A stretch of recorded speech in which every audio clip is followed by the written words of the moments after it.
دوم عقیده کردن که اینمی حروف قطع خود صورت حتما مناسبت قوی داره، حتما مناسبت داره. مثل که در سوره بقره الف لام میم 3 حرف ذکر شده، در خود سوره بقره از همین 3 حرف خیلی زیاد آمده.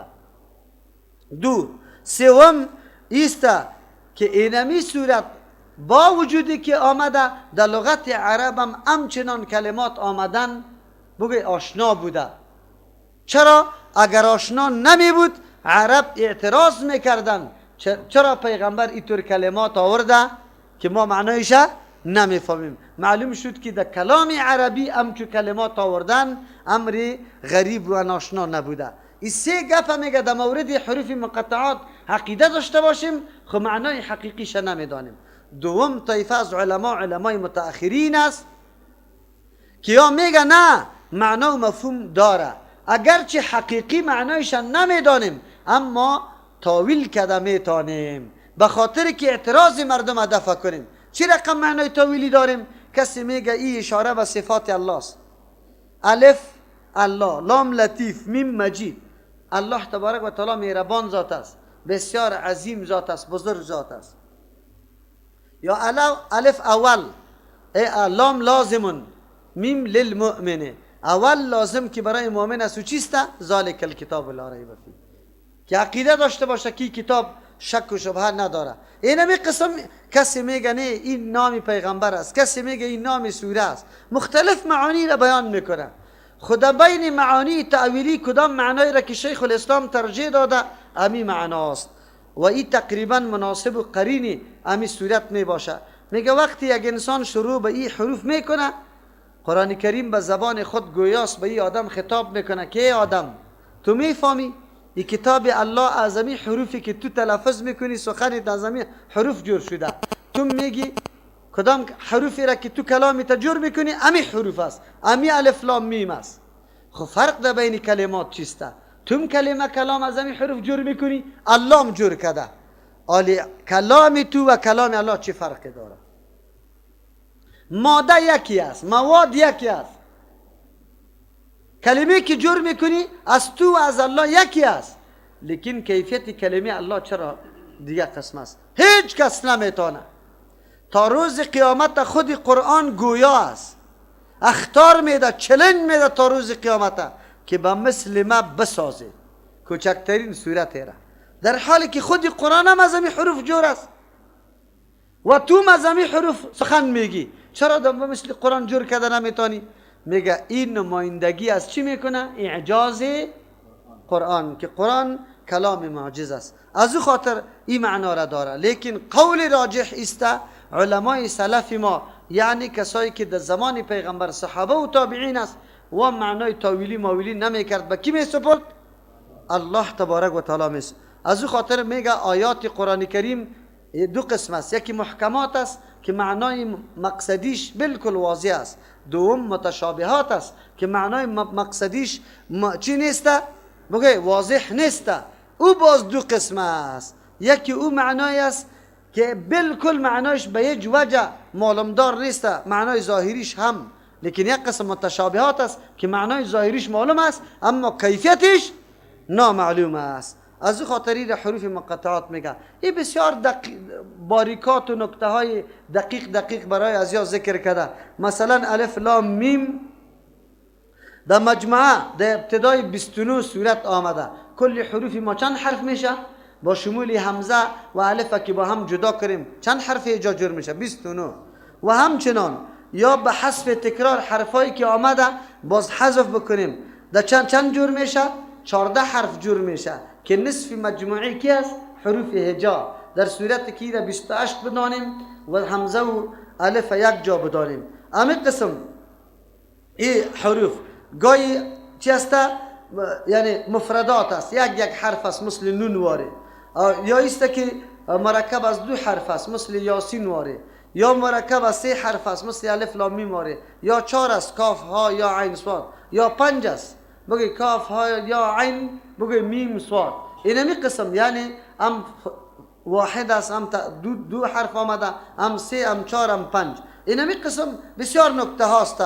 آل خود دانشمندا آنقدر باریکات از این طور حروف کشیده با مناسبت قرآن که هیچ پرسان نکو. از او خاطر یکی از جمله اعجاز قرآن کریم امی حروف گفته میشه. ذالک الکتاب لا ریب فیه. این امی کتاب ذالک برای دور میان، در حالی که قرآن خود نزدیک توسته. الله به این خاطر میگه که قرآن مرتبه و مقامش خیلی دور است.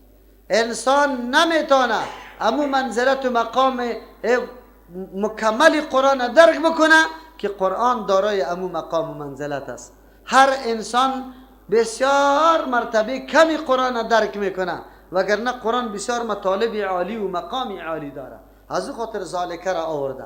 خب لیکن بزرگترین چیزی که بزرگترین صفتی که قرآن داره است که لا ریب. قرآن تعریف داره، هر چیز برای خود تعریف داره که توسط از او میشناسی. خبترین و بهترین تعریف برای قرآن چیست؟ بگوید ذالک الکتاب. این کتابی است که شک و شبهه در او نیست. ذالک الکتاب امی کتاب است. در مقابل قرآن دیگه کتاب مثل که هیچ کتاب نباشه. چرا دیگه کتابا در مقابل قرآن دیگه کتاب نیست؟ هر کتاب دیگه که ما و شما پیدا میکنیم شک و شبهه درش وجود داره یا نداره؟ حتما در او خلل پیدا میشه. بجز از کتابای آسمانی. کتابای آسمانی دو کتاب خیلی زیاد موجود است زمان نزول قرآن کریم، یکی تورات. لیکن در او شک و شبهه هست یا نیست؟ شک و شبهه هست. چرا که کتابی واقعی است یا تحریف شده است؟ تورات و انجیل تحریف شده بود یا نه که کتاب صاف بود؟ تحریف شده. پس قرآن اگر کسی از ما سوال میکنه کدام کتاب است؟ کتابی است که هیچ نوع شک و شبهه در او نیست. شک در اعجازش نیست، شک در مطالب و مقاصدش نیست، شک در خبر که از غیب میده قطعا در او شک و شبهه کرده بگوی نمیتونی. شک در این نیست که قرآن کریم مشتمل به تمام مقاصد زندگی انسانی است. شک در قرآن کریم نیست که نعوذ بالله کسی بگوید که ادناترین خلل یا نعوذ بالله چیست؟ نقصان در قرآن وجود داره. شک در این نیست که مطالب قرآن کریم بسیار سازنده و مطابق مصلحت‌های انسانی است. در کلی از یا شک و شبهه نیست. قرآن اگر کسی از ما تعریفش طلب میکنه ما میگیم اینمی تعریف است که ذالک الکتاب لا ریب فیه. این همون کتابی است که هیچ نوع شک و شبهه در این نیست. مردم شک کرده لیکن در قرآن کریم شک نیست. مردم شک کرده.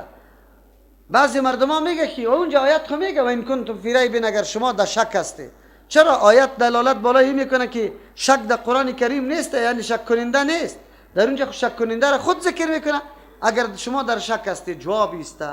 کسی میگه نه اینجا این شک به منزله عدم است. این شک های از چند نفر مثل که شک نباشه از خاطر میگه شک نیست. بعضی میگه شک خو هست لیکن بعد از تأمل و تفکر در حقیقت قرآن کریم برش واضح میشه که شک خطا و نادرست است. لیکن بهترین جواب است که قرآن میگه در خود ذات قرآن شک نیست. یکی شک کننده خودی شک میکنه بکنه، خود قرآن کریم شک وجود نداره. این تعریف قرآن کریم بود. حالی مقصد یا هدف نزول یا حکمت قرآن کریم ذکر میشه. این بسیار موضوع مهم است برادران و خواهران. بسیار موضوع مهم است که ما بدانیم، خصوصا در عصر و زمان ما و شما که کدام عصر زندگی میکنیم. این موضوع بسیار مهم است. چرا مهم است؟ به خاطر که تصور خیلی غلط و نادرست نعوذ بالله برای مردم ما به نام محبین قرآن پیدا شده و هدف قرآن تعالی را نمیدانه که چرا نازل شده. اگر از ما کسی سوال بکنه قرآن چرا آمده، جواب در سوره اول است، در سوره بقره. هدی للمتقین، قرآن برای برنامه هدایت، برای هدایت للمتقین، برای کسانی هستند که در صدد چیست؟ تقوا هستند. میخوان خود وقایه کنه در دنیا زندگی داخل چوکات، زندگی که یقینا انسانیت آبرو و عزت مکمل محفوظ باشه. میتونه اینمی آدم برنامه خود از این قرآن بگیره، نفس خود وقایه کنه، در عقیده خطا نشود، در عمل خطا نشود، در اخلاق خطا نشود، همچنان خدا وقایه کنه در روز آخرت از عذاب الله. چرا؟ اسباب نجات از عذاب الله را کی بیان میکنه؟ قرآن. برای هدف چی آمده؟ برنامه هدایت است. در خود کتاب الله تبارک و تعالی کدام اهداف یا مقاصدی که خود قرآن ذکر کرده، قرآن برای انذار است، برای بلاغ است، برای بیان کردن موضوع اختلافی است، برای کشیدن مردم از تاریکی به سوی نور است.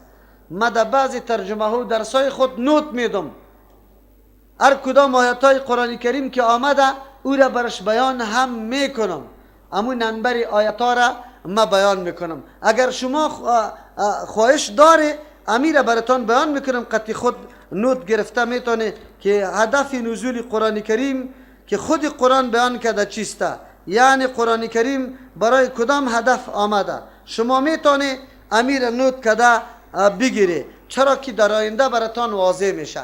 چرا هدف قرآن یکی به نزد ما مردم است، یکی به نزد الله تبارک و تعالی است. اول برای هدایت آمده، یعنی راهنمایی راههای فلاح و کامیابی، راههای نجات هم در دنیا و هم در آخرت.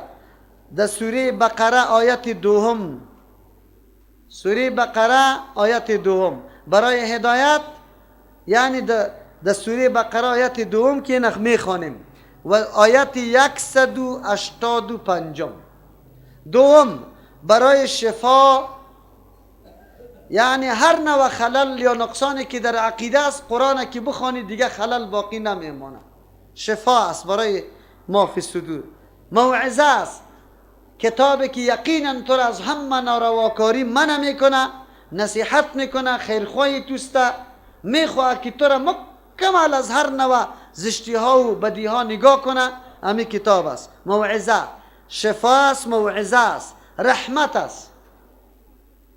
اگر عمل سری قرآن میکنی آل دیگه باران رحمت الله تبارک و تعالی سری تو نازل میشه. در سوره یونس آیه 57 است. با این خاطر که شما باز خوب درک بکنی آیات ها را باز میکشیم. سوم برای انذار بیم دادن از یک عذاب بزرگ الله که به پیش رو داره در صورتی که مخالفت برنامه های قرآن شود. کسانی که برنامه های قرآن انکار میکنه، خلاف ورزی میکنه، قرآن از اینمی قسم مردم ها را بیم میده. کسایی که خدا نگاه کن، در مقابل کسایی که برنامه قرآن حق میدانه و تلاش میکنه که برنامه قرآن کریم عملی شود، برای ازیا بشارت میده. در سوره کهف آیت دوم آمده برای رسانیدن پیام واقعی الله که مردم آگاه شود که الله تبارک و تعالی که پیغمبران را روان کرده چه پیام توسط پیغمبران به مخلوق خود داره. این را به نام بلاغ یاد میکنه. سوره ابراهیم آیت 52. و همچنان برای کشیدن از تاریکی ها به سوی روشنی.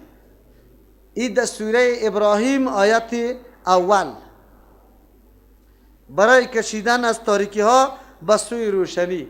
مردمایی که در شرک، کفر، بدبختی، بدعت، جهل، نارواکاری، ظلم، بیدادگری، نعوذ بالله از انسانیت بیخی بیرون شدنی، از این تاریکی ها به سوی اصل روشنی و حقیقت انسانیت آوردن و کشیدن توسط قرآن میشه. سوره ابراهیم آیت اول است. برای تدبر است، انسان در آیات ها و مطالب قرآن خوب دقیق شود، مطالب را دریافت بکنه که در عمر هم خطا نشود، همیشه سعادتمند و کامیاب باشد. برای تدبر آمده. و همچنان تذکیر، نصیحت تو را میکنه، داستان های پیغمبران را یادآور میشه برای تو، تجربه های گذشته ها را در پیش رویت میگذاره تا تو بیدار و هوشیار شوی. انسان مقلد یا کورانه دنبال روی کسی نباشی، یک انسان مبتکر باشی، بیدار باشی، هوشیار باشی. سوره قاف آیت 37. سوره صوات آیت 29. برای تذکر و ذکر است، یادآوری و یا برنامه یادآوری. این سوره قاف آیت 37 است. برای بیان کردن آن چیزی که مردم در اون موضوع اختلافات زیاد داره، برای بیان کردن موضوعی که مردم در روی اختلاف زیاد داره. دو چیز است، یکی در توحید و یکتاپرستی زیاد اختلاف داره و یکی در مورد قیامت برپا شدن که او را به نام میعاد یاد میکنیم، دی اختلاف داره. قرآن بیان اینمی برنامه اختلافی را یا امی مضمون اختلافی را بیان میکنه. این هدف نزول قرآن به نزد الله و به کلام خود الله که قرآن کریم است. تشریح میکنیم میره. اما امروز تصورات مردم مسلمان ما در مورد قرآن چیست؟ قرآن برای چی آمده؟ نوشته کنی اول برای ثواب حاصل شدن آمده. دوم کتاب به خاطر ازی آمده که جان کندن آسان شود، یعنی کتاب مرده هاست. در وقت جان کندن سوره یاسین خوانده شود. در وقت جنازه بردن قبل از دفن برای اسقاط شود، برای اسقاط که همه مکلفیت های امی بنده را توسط بخشیدن قرآن به یک فقیر ساقط بسازه احکام میشه. امی طور است یا نیست مردم؟ خب موضوع اول خامو طور است یا نیست؟ زمانی که یکی از اقارب ما الله دور داشته باشه، مرگش نزدیک میشه، بازو خیلی تکلیف می داشته باشه، وار خطا کلی ما جمع میشیم. حالا سوره یاسین یاد داری یا نداری؟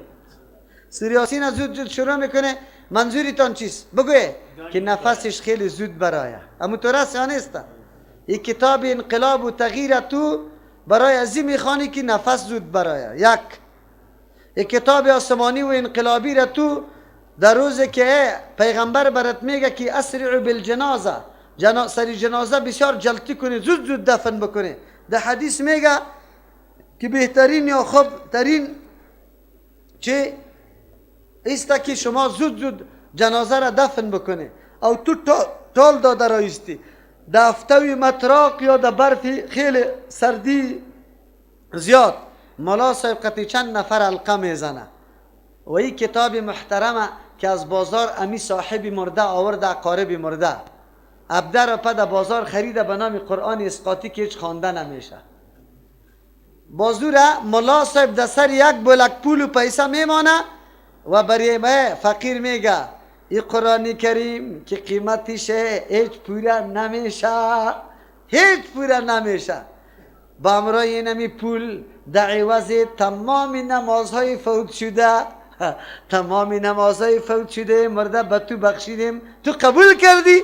او میگه قبول کردم پس به تو بخشیدم. مولا صاحب پرسان کنه که ای مولا صاحب محترم، تو را به الله قسم امی قرآن که تو گفتی که هیچ قیمتش پوره نمیشه، خیر است، من امی قرآن کریم 1000 افغانی برای تو میفروشم، بگی امیرا که مولا صاحبی را به 1000 افغانی میخره و نمیخره؟ میخره؟ در بازار خودش 17 روپه خریده، دیگه قرآن کریم 100 روپه و 200 و 500 است که خط زیبا داره، کلان خط است، جلدی خوب داره، نوشته خوب واضح داره. خوی قرآن اسقاطی 17 روپه است. خب گوشتانه بگیره. با دین چی معامله میشه؟ این کتاب الله را کتاب اسقاط جور کرده. کتاب چی جور کرده؟ اسقاط آخه میشناسه. ملاهای ما آنقدر زور و قوت داره، نعوذ بالله. الله سری بندی خود احکام فرض کرده یا نکرده و سریمی احکام بندی خود امتحان میکنه، هم ثواب میده. خب ملاهای ما قدر زور داره که قطع الله مقابله داره. الله واجب کرده یا چی میکنه؟ ساقط کرده، رایسته اسقاط کرده، از زمین مکمل ساقط میکنه.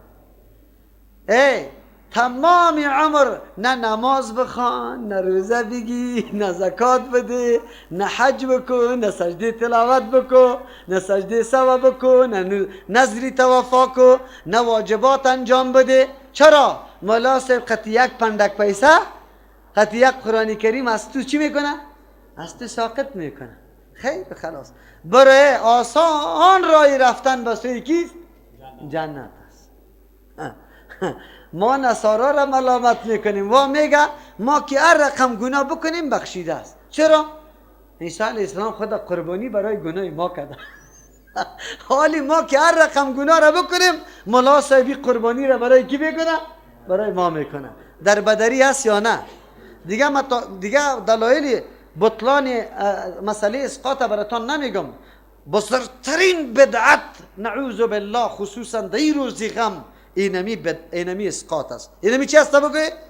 چرا؟ این حیله‌گری است، این نعوذ بالله مخادعه است، نعوذ بالله فریب کاری با الله تبارک و تعالی است. نعوذ بالله. وقتی که ما بدانیم ان شاء الله در یک ورق مفاسد از زیر علایده نوشته میکنیم که برای ما واضح شود. کتاب قرآن کریم کتابی چی شد؟ مرده. کتابی چی شد؟ خبر داری کتابی مرده است. وقتی که دفن کنی ملا صاحب استاد میشه در یک سری قبر، الف لام میم شروع میکنه در یک سر، دیگهش در پایش استاد میشه، او آخر سوره بقره را میگه. از پیغمبر ثابت است؟ در یک روایت ثابت نیست. در یک اثر از ابن عمر رضی الله عنه آمده، اثر ضعیف است. اثر چی است؟